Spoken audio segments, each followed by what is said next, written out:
Welcome back to Black Mesa. We're still navigating this minefield. And oh, in addition to regular mines, there are also trip mines. Okay, easy does it. Darn. Well, I hope that isn't a grim portent of anything. Let's try these guys instead.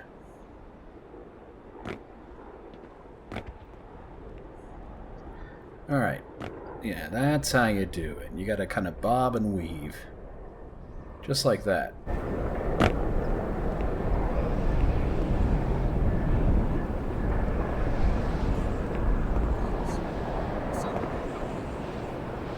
I'm dying out here. Please. Ah! Oh yes, that's right. They introduced snipers here. Well, a rocket will sort that guy out.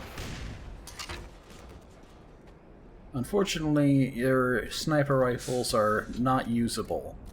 Maybe another game. Oh, and don't think that if you're clever, you're going to be able to save these guys. A little bit of bomb defusal there. Anyway, as we'll see, there's a bit of a problem with the AI. Well, not a problem. I'm sure this is working as intended, but,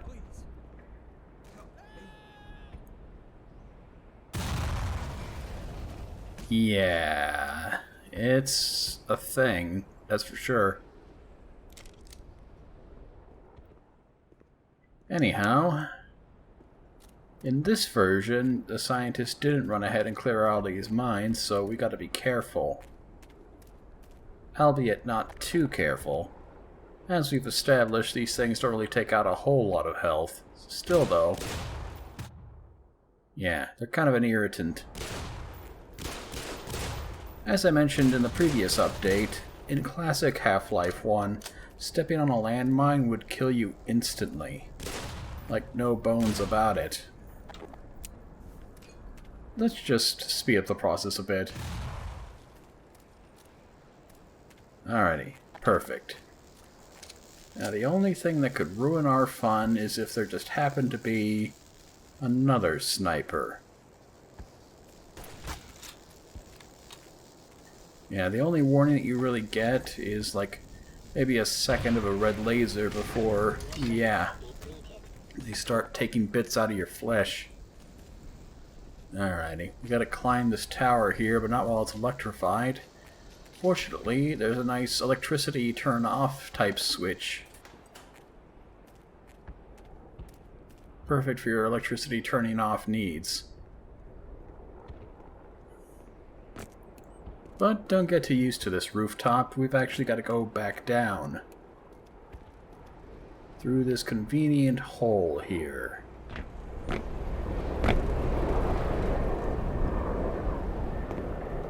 You're heading for the Lambda complex, aren't you? I was heading there myself until I wound up here and, well, I simply lost my nerve. Take one look through that door and you'll see what I mean. I'm going to wait out the catastrophe in here. If you intend to go on, then I beg of you, for all our sake, proceed with extreme caution. Hey, extreme caution is my middle name. Middle names, I guess. The point is that, yeah, no matter what's in there, I'm equipped to handle... Shouldn't we try to capture a specimen? Priorities, man.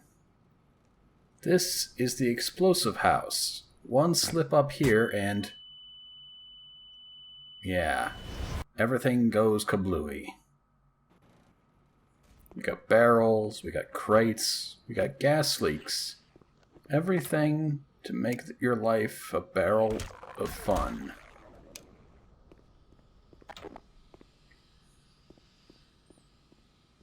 And in fact, there's an entire obstacle course run we're going to be coming up to shortly. And it's got its own little song, so I'm going to probably just leave you with that for a little bit, so I guess I'll catch you when we hit the finish line.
you see? Nothing to it.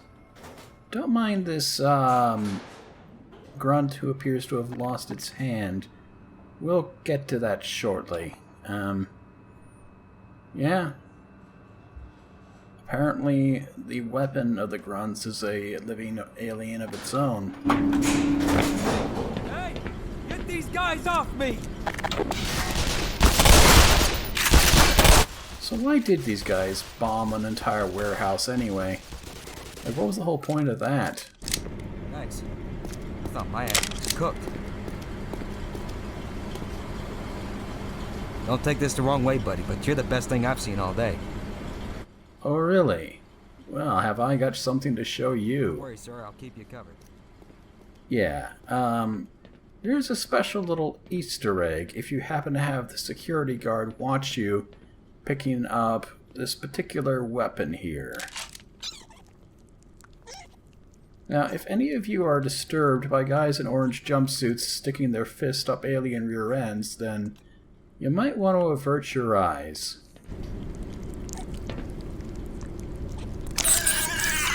You guys say anything for science?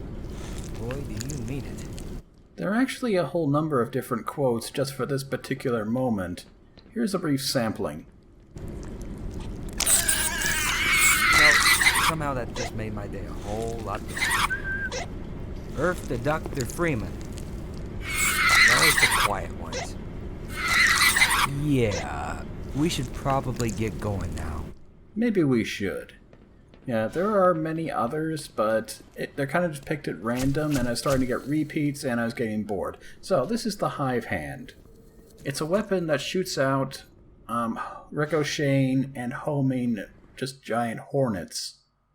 And the best part about it is its ammunition constantly replenishes on its own. And it does a surprising amount of damage, especially with its secondary fire, which is like a rapid fire, just blast of them. Watch this.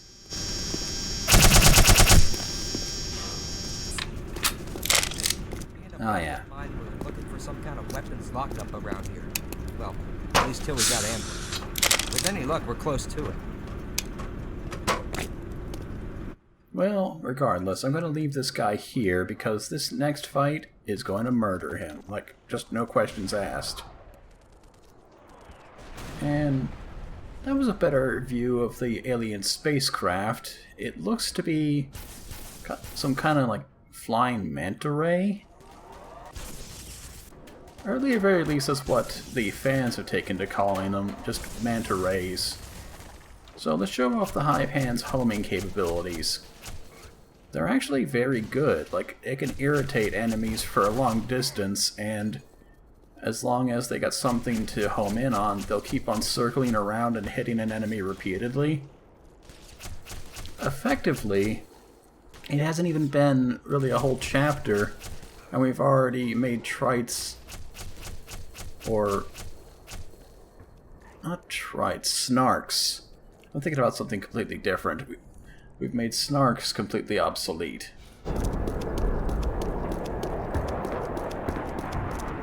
Yeah, we might live longer if we work together. Well, no. We'll live longer if you just let me do all the work. Thank you.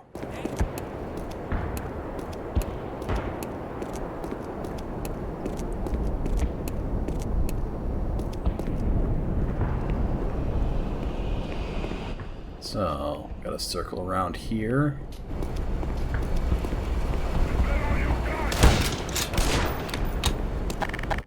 And yeah, it's another one of these guys.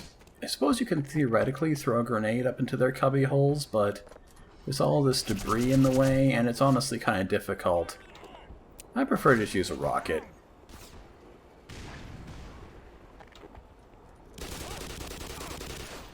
Our friend here, the security guard, he's fitted with a magnum, so he can do a decent amount of damage, but the problem is that he's facing against enemies that have just like the higher ground and better equipment, so it's better to just kind of hold back and let him just, you know, be off on his own while you take care of all the bad guys. Yeah, this isn't like that situation in the lab. There are like way more enemies around here, and they are ferocious. Like your buddies aren't going to live nearly as long as they used to. Also, check out this guy. For whatever reason, like he keeps having to reload. I'm not sure why. I'd like to get my hands on... Freeze! Whoa, whoa, hold your fire! Jackson? Good God, man, how many lives do you have? None if it wasn't for my new buddy here. Hey, buzz us in, will you? Oh, yeah. Go ahead.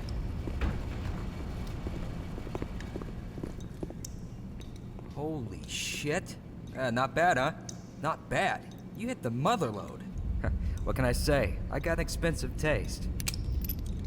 Well, damned if I'm not glad to see a familiar face.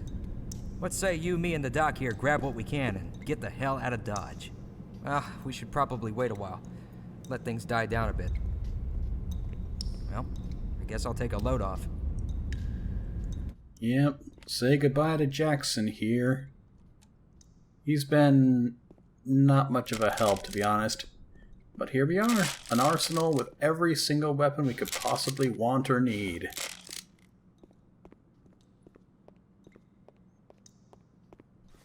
And yeah, like this is the game signaling you that we're about to go into another marathon section. And so you're going to want to be outfitted with as much ammunition as you can carry.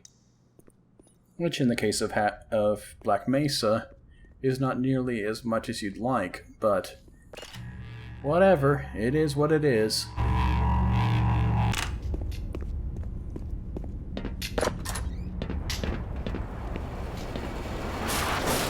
Well, with a little bit of platforming over here.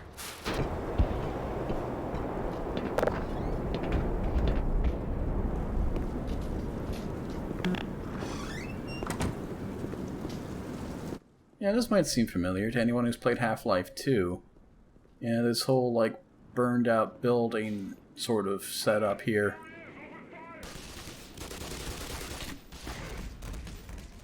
I don't recall if this was in the original Half-Life. It doesn't really seem familiar to me. This sort of, like, complicated setup. It feels like the sort of thing that, in the original sort of clunky engine, that probably result in a whole lot of falls and subsequent fall damage, but you know, what do I know?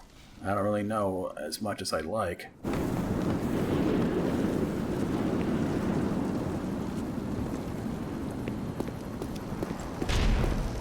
Another wide open area. I don't like the looks of this. So the grunts. Just as you can use the hive hand, they also are rather proficient at using the hive hand against you. Although their homing capabilities and just general aggressiveness are actually surprisingly dropped down from the original Half-Life. And oh yeah, don't be firing rockets while people are firing at you. Rockets can actually be intercepted in midair, and yeah, they'll blow up in your face.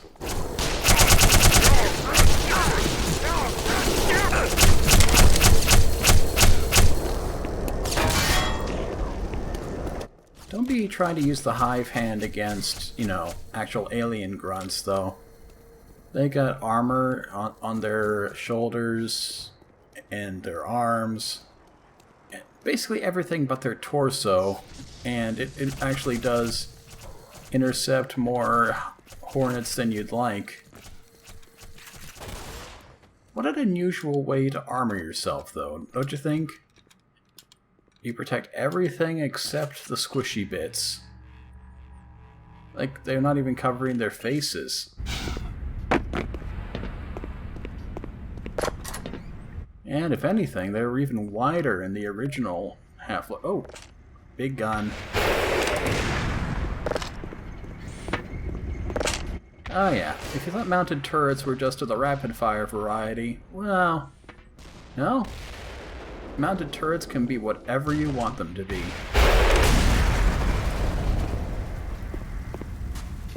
Like so.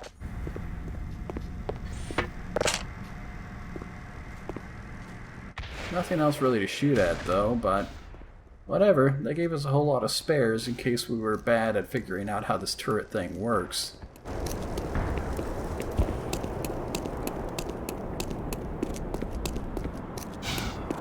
Always good to have redundancies, is what I say.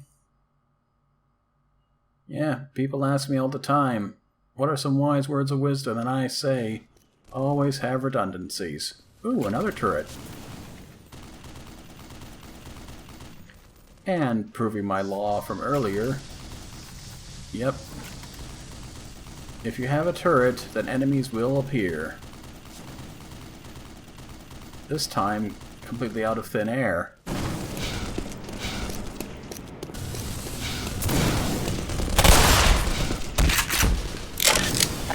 Fun little distraction, I guess. And now we're in a parking garage. I feel like I am just kind of saying, like, here's this, here's that, but, well, basically, you're going to be seeing these three enemy types more or less constantly throughout this section. Most of the alien enemies are just, you know, native wildlife, and so the only two militant ones are the Vortigons and the Grunts. And, of course, the Marines, they only come in a few varieties themselves, so surface tension can end up feeling a little bit samey after a while.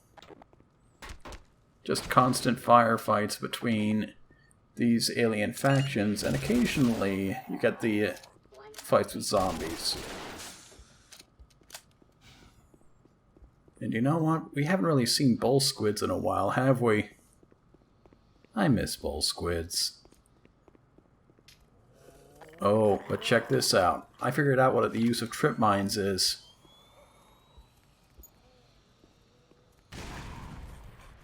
That's right. The most ineffectual, slow enemy in the game that you can defeat with just about any other weapon. And they're the ideal enemies to kill with trip mines. I don't know. It's like, I gotta find some use for them. There's an achievement for killing 10 enemies. Like, not 10 enemies at once, just 10 enemies over the course of your entire play period with trip mines. That tells you something, I think, about their overall effectiveness. Like Marines, they're smart enough to not actually walk across the beams, and a lot of other enemies are too fast or too small for them to be effective.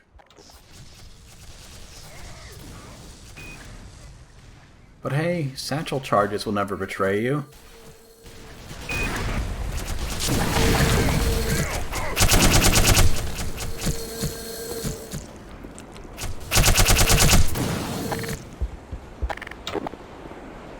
And alright, our experimental heavy weaponry. We really ought to use this more often. But it's sort of that mindset of, you know, you never know when you're going to find ammunition for it, so you always want to be sort of, like, always saving it for the right moment, and then, well, you know, the right moment never comes.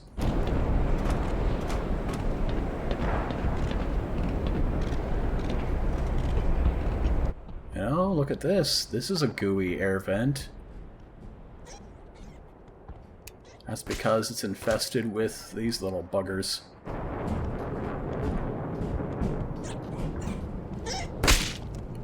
I've actually got a number of snarks, I believe, in my inventory right now. Like, I couldn't tell you how many. And this vent gives you more, but the fact of the matter is that, yeah, like, snarks, when they're not trying to kill you, are completely ineffective against everything else. Gunny, you hear that? Yeah. Quiet. Oh, have the Marines noticed something? Well, that's very interesting. We should go see what they're looking at.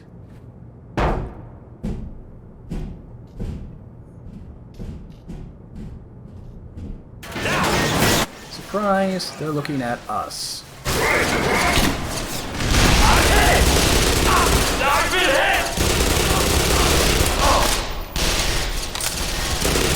Yeah, that actually took me by surprise the first time I played. Like, that's a trap from the original game. And in fact, well, a lot of really interesting set pieces were from the original Half-Life. Valve's design philosophy has always been sort of the tech demo variety, where they just have as many dumb ideas as possible, and then they throw them all together, sort of one after the other. Power 5. And hey, sometimes it works, sometimes it doesn't. Sometimes a game feels really gamey, but you know what? I think overall, having variety is good. Variety helps keep things interesting.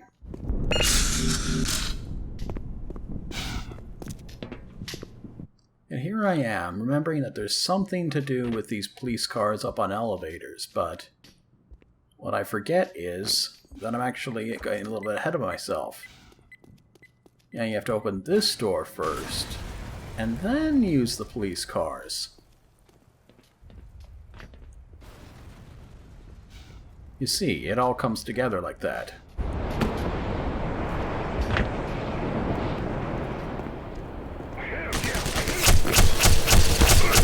You did not hit me. Well, okay, maybe you hit me now, but definitely not when you said that. And yeah, check that out. You can actually detonate the satchel charges while they're in midair. Granted, you'll probably take a huge chunk out of your own health doing that, but yeah, it's kind of cool.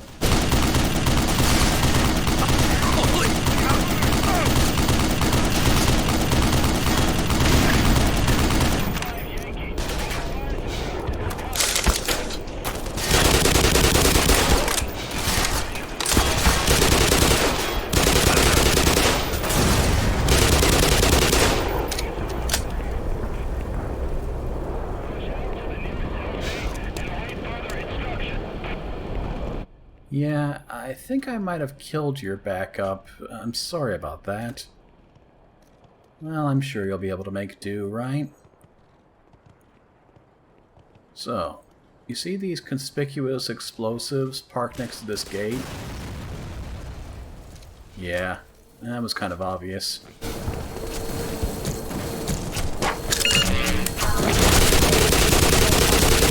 Now, grunts have actually had their health dropped off considerably since the original Half-Life, where they were just basically giant bullet sponges back then. Now they're a lot more manageable, I'd think.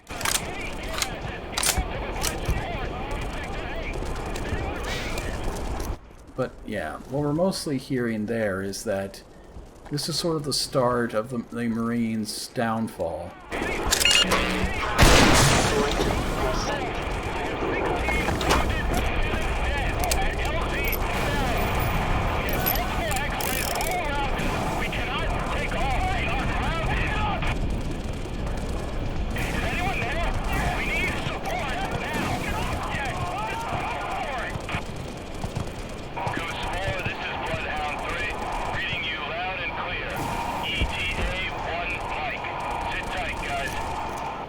One mic. They don't even have 3 Sierras. But yeah. You might have noticed it before, but there are these like weird, like spongy plant thingies, and they propel you upwards. We'll be seeing more of that. Anyhow, here's the thing. The Marines, whenever things started to go downhill, they had a chance to stop. They had a chance to ask for backup or to you know, try to make a truce. But no, they didn't. They kept persistently hunting us, even as things are falling apart around them. And so they sort of made their bed.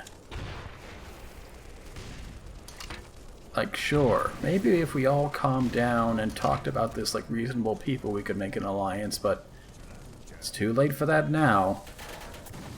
Far, far too late.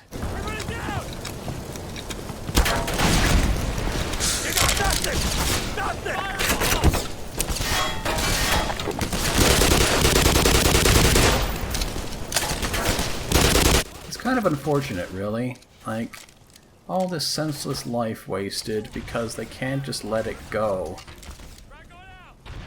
They can't just say, you know, we're throwing way too many resources at this one guy and he won't go down. Maybe we should just give up. They can't say that, though, because it would mean accepting defeat. It would mean that all their previous comrades' sacrifices were in vain, etc., etc. So, you know, idiot macho stuff.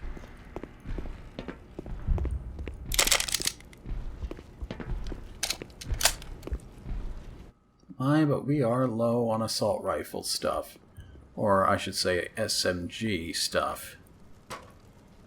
We'll be seeing in later installments, but the MP5 had itself a bit of a skin job in later games, and it results in perhaps, shall we say, a little bit of ridiculousness as the damage doesn't go up, but it gets scaled up to what appear to be higher caliber weaponry. But I'm getting ahead of myself, I guess. We'll see. We will see.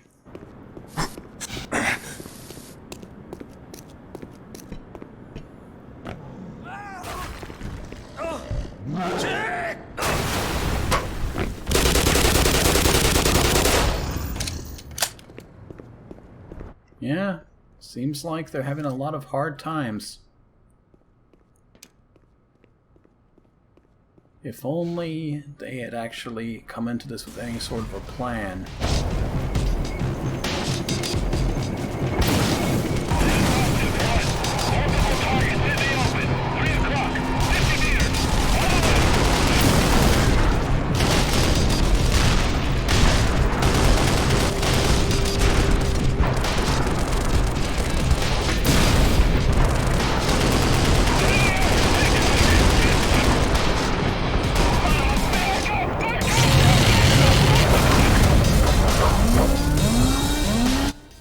We're not actually going to have to fight any of these manta rays.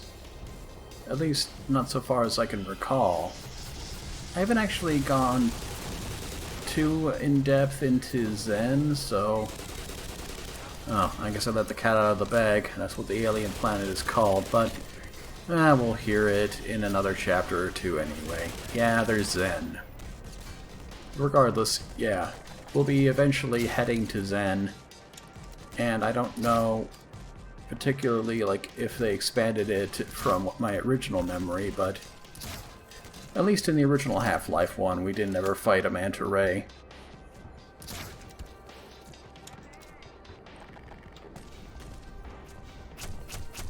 I was getting so good at not saying the name until they said it.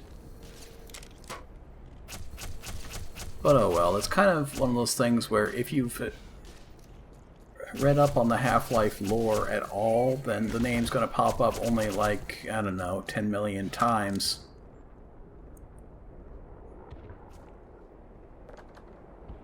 So, we obviously need to enter this building, but how do we do it? Well, it's time for another one of them bouncy plants. But not here, though. It certainly makes it look like here's a place you could go, but no, it's completely pointless, this whole area here. How mysterious. No, what you actually need to do is bounce over here. Where you approach it from actually makes a great deal of difference.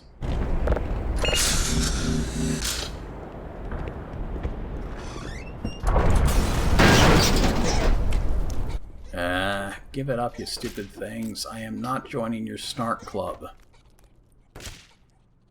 I am anti-snark.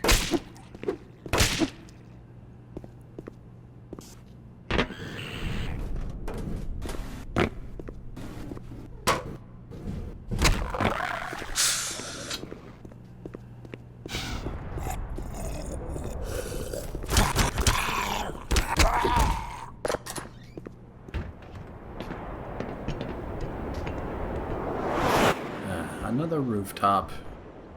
What could possibly go wrong? Yep, snipers. Snipers with an oddly petty mood. Like, they will shoot at basically everything that is not me or a monster. Watch this.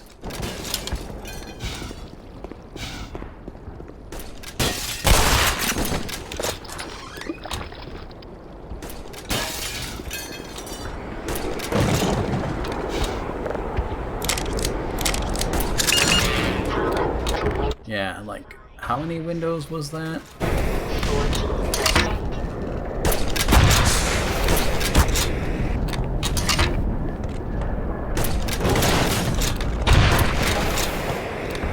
Alright, that'll settle them. Or at least one of them. Good thing that we have these infinite ammo rocket boxes.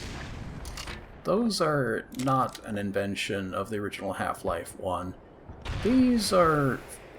well, they originally showed up in Half-Life 2, and... yeah. I don't know what the deal is here with them only giving like one at a time. The original rocket boxes gave a full reload every time, so... honestly, they're just kind of being a pain for no reason.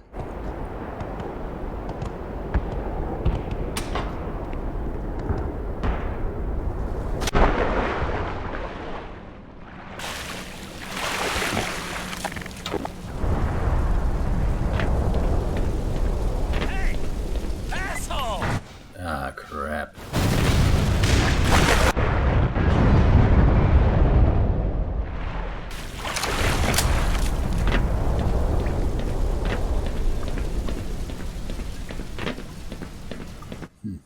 You say something, asshole?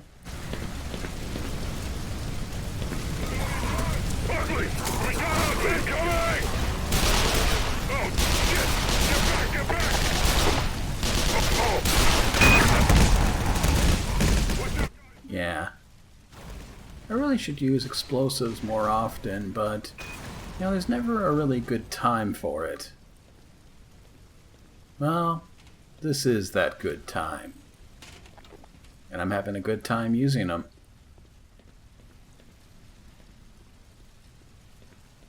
So then. Yes, it's our old friend, the valve puzzle.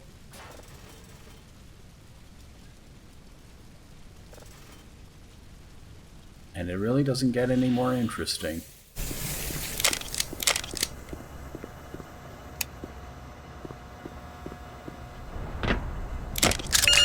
Power 35%.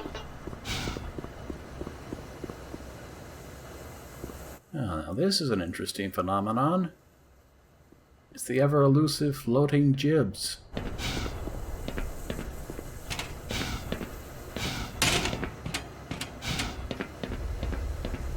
So, probably really missed the times when we had to walk through pipes. Like, what was the last time? Like, back when we were doing Blast Pit, was it? Had to have been a while. No, that was Power Up, actually. Oh, now here's an interesting set piece. Well, don't that beat all? You're Dr. Freeman, aren't you? Well, the good news is, you just ran into the only guy for about half a mile who has lambda codes. The bad news is these guys are blocking the frickin' goal line. I say we do this nice and quiet. They look distracted enough. Nice and quiet. Do you even know who I am? I am not Quiet Man. Oh well, we'll do it your way. But really, this shouldn't work. These things. Lock it up. They're giving out new extraction points. Semper my ass. This whole operation is FUBAR. Like, when you think about it, we still have our tracking devices in us. But maybe whatever is coordinating with them in order to show them where we are isn't talking to them anymore. Well, that would be a shame if Mission Control somehow got taken out. So, this is basically how it works. We go around, we get to this door, and we leave. We can go loud and shoot these guys, like there are only 4 of them. But, you know, once again, there's an achievement. And then suddenly everything goes wrong.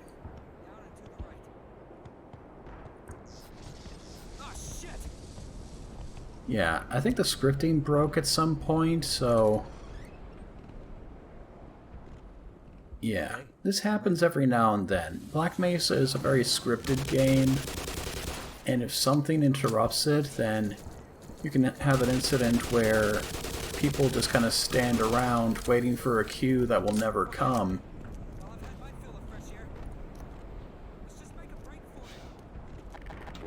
So here, like, he's supposed to activate a sequence where he goes, like, dashing off towards a destination, but the problem is that, for some reason, that never actually fires off, so here he is.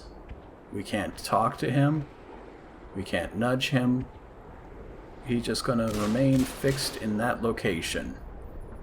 And, well, what do you do in a situation like that? Well, in this sort of situation, there's only really one thing you can do. But I'll get to that. Like, I tried to coax him along a little bit, but then I suddenly realized that, yeah, it's time to force a restart. But it means I get to show this off. There's a special screen that shows if you kill off what's called an essential character.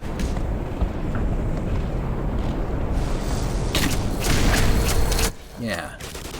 Very special game over screen. Well, I've had my fill of fresh air.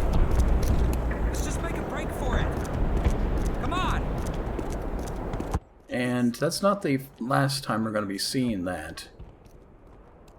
Considering that we do have shadowy individuals watching over us,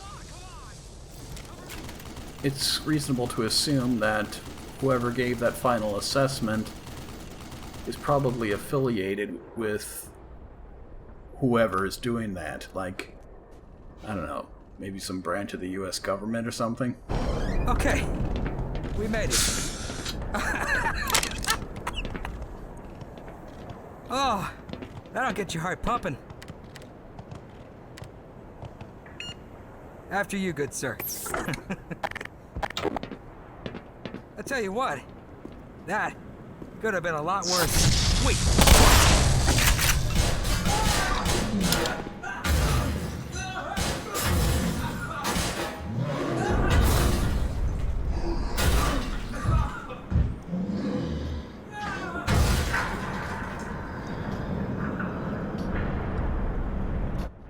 Let's keep moving.